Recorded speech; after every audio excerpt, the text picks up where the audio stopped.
Өлкөдөгү эпидемиологиялык абал курчпойдон калууда. Күн сайын коронавируска чалдыккандар боюнча расмий статистика жаңыланууда. Бүгүн 7 апрелге карата COVID-19 инфекциясын жугузуп алгандардын саны 228ге жетти. Кечээ эле дартка чалдыккан 216 адам катталса, бир сутка ичинде дагы 12 адам жаңы типтеги вирустан жабыркагандардын катарына кошулду. Баары Ош областынын тургундары экен. Коронавируска жаңы кабылган дал ушул 12 бейтаптын ичинен 7 медицина кызматкери экени белгилүү болду. Бұл медициналық қызметкерлердің 4-өө, 1-өө врач, 3-өө медсестра, жанагы кечээ айткан Ноокат районундагы обсервацияда жаткан кишилерди мындайча айтканда медицина жактан камсызылган врачтардын арасында жана медсестра арасында болуп 4-өө болуп атат. Андан тышкары берки Ош шаарындагы жугуштуу ооруларда иштеген мурда пайда болгон жарандын ошол коллегалардын ичинен бир врач, 2 медсестра, андан башкалары үйдөгү контактныйлар болушат. Анан бир киши умрадан келген, Кашtan келген кишилердин контактный болушат.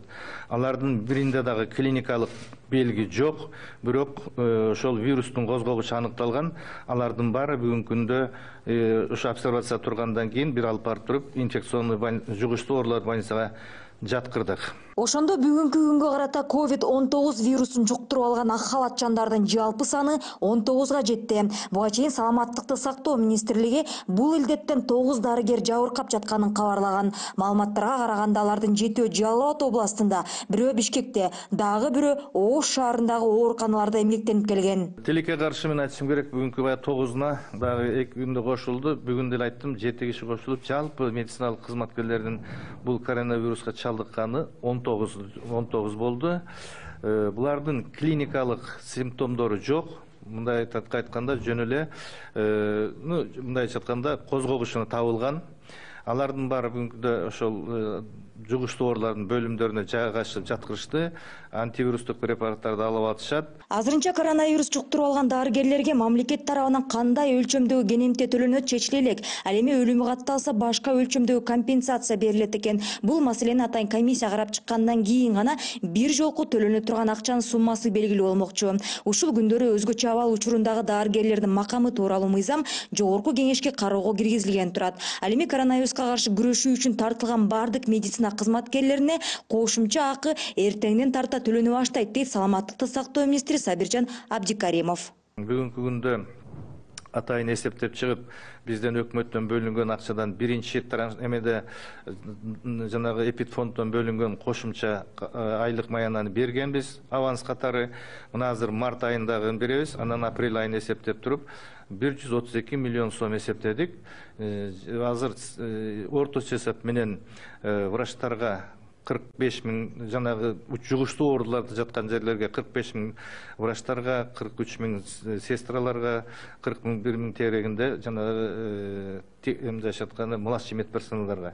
Андан тышкары экинчи группа булар жанагы эпидемиологический бригада деп коет, очокто иштегендер, андан кийин обсервация иштегендер, андан кийин жана СКПда иштегендер. Бүгүнкү күндө баарын эсептеп, бүгүн тилекке каршы банктар, коммерческий банктар иштебейт экен, эртеңден баштап акчаны которуп баштайбыз. Эми Кыргызстанда коронавирус катталган аймактар боюнча расмий статистикага көз салсак, Ош областы COVID-19 вирусун жугузуп алгандар боюнча сап башына чыкты. Аталган аймакта 105 бейтап бул илдеттен дарыланууда. Экинчи орунда Жалал Абад областы турат. Бул жакта инфекция жуктуруп алган 80 адам бар. Бишкек шаары 3-чү орунда келе жатат. Ордо калада COVID-19 вирусунан дарыланып жаткан 30 бейтап бар. Мындан тышкары Ош шаарында 6, Нарын областында 5, Баткенде 4, Ысык көлдө 3 адам бул илдеттен жабыркоодо. Жалпысынан 23 киши оорудан айыгып чыгарылды. 4 киши мурдагыдай эле өлүмгө дуушар болгон. Бүгүнкү күндө ооруда больницада жаткандардын саны 201. Анын ичинен 10 мындай оор абалда отурушат, бирок алар ВЛ эмес, жөн эле кислород менен дем алышып атат. Республикалык штаб башка өлкөлөрдө жүрүп коронавирус жугузуп алган кыргызстандыктардын так санын айта элек. Ошол эле Индия жана Пакистанга дааватка кеткендердин тизмеси учурда такталып жатыптыр. Бул боюнча ыкчам штаб муфтият менен иш алып барып жатканы белгилүү болду. Саламаттыкты сактоо министри Сабиржан Абдикаримов аталган өлкөлөргө кеткен дааватчылардын баары Кыргызстанга келген соң обсервацияга алына турганын айтууда. Ал эми Казакстандын Жамбыл областында жүк ташы иштеп жүрүп, COVID-19 вирусун жугузуп алган 4 жаранын 3-өө Кыргызстанга алынып келингени маалым болду. жанагы 4 жараныбыз бул шоферлор, дальнобойщиктер, алардын 3-өө биздин жаран экен, бирөө Россиянын жараны экен. 3-өөнү алып келип жугуштуу оорулар бөлүмүнө жаткырдык. Ал эми россиялык жаранды биздин өлкөнүн ичине киргизген жокпуз. Андан тышкары ошолор менен 4 киши жанында жүргөн контактылар бар экен. Алардын баарын бүгүн обсервацияга ысык атабын алып келип жаткырдык. Ал эми дагы бир түрк жараны менен болгон 2 контактныйдын фамилиясы бар, бирок адреси жок. Ошон үчүн бүгүн азыркы күндө тийиштүү органдар менен ошол 2 кишини алардын бир контактта болгондо мындай эмес жок, положительный результат жок. Ошолорду издеп таап убагында бүгүнкү күндө муну менен атайын органдар иштеп жатышат. Республикалык штаб берген маалымат боюнча бүгүнкү күнгө карата вируска каршы дары-дармектин жана тест системанын саны жетиштүү. Ошондой эле бир катар мамлекеттер тарабынан жардам катары да келип жатат. Алардын катарында Россия да бар. Аталган өлкө Кыргызстанга 5000 даана ПЦР аныктоочу тесттерди жана реагенттерди жиберген. Мындан тышкары 22500 адамга ылайыкташкан 100 таңгак ПЦР тесттер Беларусь мамлекеттен алынды. Кыргызстандын Россия жана Беларусь өлкөсүндөгү элчиликтеринин көмөгү менен бул медициналык каражаттар кече Екатеринбург-Бишкек чартердик каттамы менен Кыргызстанга жеткирилген. ПЦР тесттер саламаттыкты сактоо министрлигине өткөрүлүп берилген. Ошондо баары болуп азыр 23500 анализге тест система бар. Бүгүнкү күндө 177 киши турган запасыбыз бар. Анын үчүн ар бир областтык больницаларда антиретровирусный препараттар бүгүн жетиштүү. Мындан тышкары биз жанагы атайын бөлүнгөн ковидке бөлүнгөн Всемирный банктын акчасына тендер өткөрүп, мына эртең ачылат. Бул эмеге дары-дармек менен камсыздоо эч убакта коопсуздук болбосо болот. Мындайча айтканда биз булардын баарын дары-дармек жетиштүү. Азыркы тапта өлкө боюнча 9 лаборатория бар. Ага тартылган адистер 3 нөөмөт менен иштеп жатышат. Алар тарабынан бир күндө 1300дөй анализ жасалууда. Буга чейин жалпысынан 8000ге жакын үлгү реагенттер жок болгондуктан тоңдурулуп коюлуп, аларды тесттен өткөрүү мүмкүн болбой келген. Эми саламаттыкты сактоо министрлиги тийиштүү каражаттар менен камсыз болгондуктан мурда алынган үлгүлөрдүн баары 2 күндүн ичинде изилденип бүтөт деп пландоодо. Нурзада Сыдыкбекова, Самат Акунов, НТС.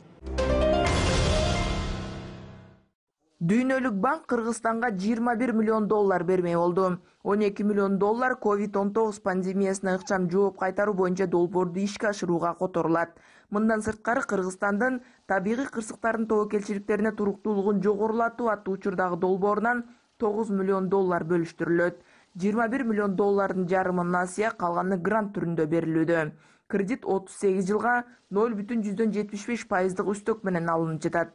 Дүйнөлүк банктан алынган акча жеке короо каражаттарын, өпкөнү жасалма дем алдыруу аппараттарын, тесттерди алууга, жандандыруу бөлүмдөрүн жабдууга, дары-дармекке, врачтарды даярдоого, ооруканаларды кеңейтүүгө, 20 тез жардам унаасын алууга жана дарыгерлерге кошумча акча берүүгө жумшалат.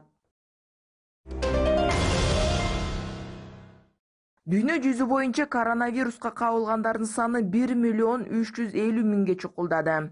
Бул тууралуу маалыматты онлайн картадан көрүүгө болот. Бир сутка ичинде жаңы типтеги вирус жуктургандардын саны 73 миңге көбөйгөн. Биринчи орунда АКШ турат. Ал жакта ооругандар 368 миңден ашты. Андан кийин 136 миң бейтап менен Испания чыкты.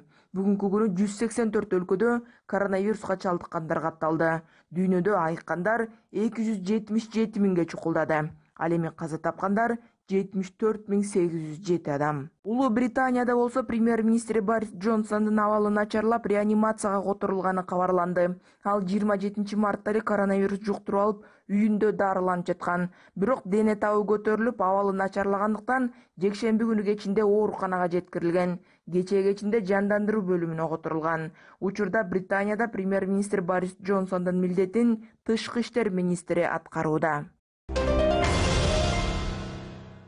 Жергиликтүү өндүрүшчүлөр тарабынан даярдалган дезинфекциялоочу туннелдер Бишкектеги жугуштуу оорулар клиникасынын алдына орнотулду. Туннелдин бири жөө адамдар үчүн, экинчиси унаа каражаттарына ыңгайлаштырылып жасалган. Дезинфекциялоочу аппарат саатына 1 литр суюктукту чачат. Анын курамында этил спирти, суу жана глицерин бар. Ал эми унаалар үчүн антисептик каражатына хлор дагы кошулат. Эки туннелдин жалпы баасы 1,5 миллион сом турат. Жергиликтүү ишкерлер коронавируска каршы күрөшүүгө көмөк көрсөтүү үчүн мамлекетке акысыз беришкен. Бакиевдин кландык режиминин кулатылганына бүгүн 10 жыл болду. 2010-жылы 7 апрелде Курманбек Бакиевдин президенттик башкаруусуна каршы эл көчөгө чыгып нааразычылык митингдери революция менен аяктаган. Бишкектин Борбордук айынтына чогулган жарандарга ок атылып, 86 киши каза таап, 100дөн ашык адам жаракаттарды алган. Апрель окуясынын 10 жылдыгына карата президент Сооронбай Жээнбеков кыргызстандыктарга кайрылуу жасады. Анда революциянын максаттары, талаптары ишке толук ашпай калгандыгы, аларды азыр жүрүп жаткан реформалар аркылуу ишке ашырууну көздөп жатабыз деп айтылат. Белгилей кетсек, буга чейин өлкө башчысы апрель окуяларынын 10 жылдыгын белгилөө боюнча жарлыкка кол койгон. Бирок коронавирус пандемиясына байланыштуу Кыргызстанда бардык иш-чаралар токтотулган. Урматтуу мекендештерим, быйыл апрель элдик революциясына 10 жыл толду. Кыргызстандын соңку тарыхында бурулуш мезгилин башаты болгон бул окуянын саясий жана тарыхый мааниси чоң. Жыл өткөн сайын бул элдик революциянын баасы, калтырган сабагы даана билинип жатат. Адилетсиз бийликке каршы туруп, атылган октон жалтанбаган каармандарыбыз өз өмүрлөрүн Кыргызстандын келечегине арнашты. Бул күн биз үчүн ыйык. Шейит кеткендердин умтулган тилектери, алардын бизге калтырган осуяты. Элибиздин азаттык сезимин, эркиндик духун көрсөткөн күн 7 апрель жыл сайын салтанаттуу белгиле турган дата. Элдик революциянын 10 жылдыгына арнап, атайын жарлыкка кол коюп, бир нече иш-чараларды белгиледик. Алардын катарында апрель жана ак суу окуяларында шейит кеткен баатырларыбыздын элесин түбөлүккө калтыруу максатында таазим эскери музей курулду. Адамзатты каптап келген илдеттин кесепетинен улам жалпы элдик иш-чаралар өткөрүлбөй калды. Апрель революциясынын идеяларын турмушка ашыруу дайыма күн тартибинде турган милдет. Биз бул окуялардан терең сабак алып, элдин эркине каршы келген чечимдерге эч качан жол бербейбиз. Урматтуу мекендештерим, апрель революциясы мамлекетибиздин башкаруу системасын өзгөртүүгө түрткү болду. Парламенттик демократияны орнотуу үчүн чечкиндүү кадамдар жасалды. Бул иш-аракеттерди мындан ары да бекемдейбиз. Сөз эркиндигинин мааниси артты. Жарандык коомдун мамлекеттик турмуштагы ролу жогорулады. Бирок тилекке каршы революциянын максаттары, талаптары ишке толук ашпай калган. Аларды азыр жүрүп жаткан реформалардын артыкчылыктуу багыттары катары аныктап, турмушка ашырууну көздөп жатабыз. Урматтуу мекендештерим, бүткүл дүйнө кыйын кезеңди баштан кечирип жаткан мезгилде сиздерге дагы бир жолу кайрылам. Учурда баарыбыз, мамлекеттик бийлик, жалпы коом, ар бир мекендешибиз чоң сыноого туш болдук. Илдетке каршы багытталган чаралар, калктын аярлуу катмарын колдоого арналган кадамдар, ишкерлердин түйшүгүн жеңилдетүүнү көздөгөн иш-чаралар аткарылып жатат. Бул илдеттен жарандарыбыздын айга баштаганы врачтардын тынымсыз эмгегинин натыйжасы баарыбыз үчүн жакшы кабар. Өз өмүрүнө болгон коркунучка карабай, күнү-түнү иштеп жаткан дарыгерлерибизге элибиздин атынан дагы бир ирет терең ыраазычылык билдирем. Дарыгерлерибиздин эмгегин жогору баалап, укук коргоо органдары ишин колдоого милдеттүүбүз. Эч кимдин бул илдет мага келбейт, мага жукпайт деп тобокелдикке барууга акысы жок. Өзгөчө кырдаалдын тартибин бузгандар өзүнүн үй бүлөсү, туугандары үчүн гана эмес, өлкөнүн бардык жарандары үчүн коркунуч жаратат. Азыр дүйнө боюнча илдетке чалдыккандардын саны миллиондон ашты. Кыргызстанда да оору жугузгандардын саны өсүп жатат. Тилекке каршы каза болгон да учур катталды. Ошондуктан сиздерге дагы бир жолу кайрылам. Ар бир жараныбыз кары жашына, элеген кызматына, коомдук ордуна карабай, медициналык талаптарды так аткарып, үйдөн чыкпай, тартипти бекем сактоого милдеттүү. Катуу тартип менен гана илдеттен коргонуп, анын таралышына бөгөт кое алабыз. Урматтуу мекендештерим, дүйнө элинин катарында биз дагы күндөлүк турмушта бир катар ыңгайсыздыкка туш болдук. Жумушу убактылуу токтоп, күндүк тиричиликте кыйналып жаткан мекендештерибиз да бар. Өкмөт жана жергиликтүү бийлик халктын аярылуу катмарына даректүү жардам көрсөтө баштады. Өз рызкысы менен тең бөлүшүп жаткан мекендештерибизге, жардамга муктаждарга кол сунуп жаткан ишкерлерибизге терең ыраазычылык билдирем. Бизди колдоп жаткан тилектеш мамлекеттердин жана эл аралык өнөктөштөрүбүздүн жардамын бийик баалайбыз.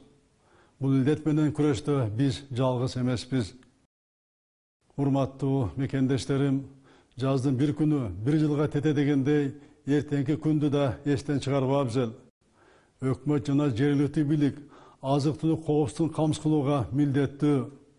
Жазгы талаа жумуштарын үзгүлтүккө учуратпай өткөрүү үчүн баба дыйкандарыбызга зарыл болгон колдоо көрсөтүлүшү керек.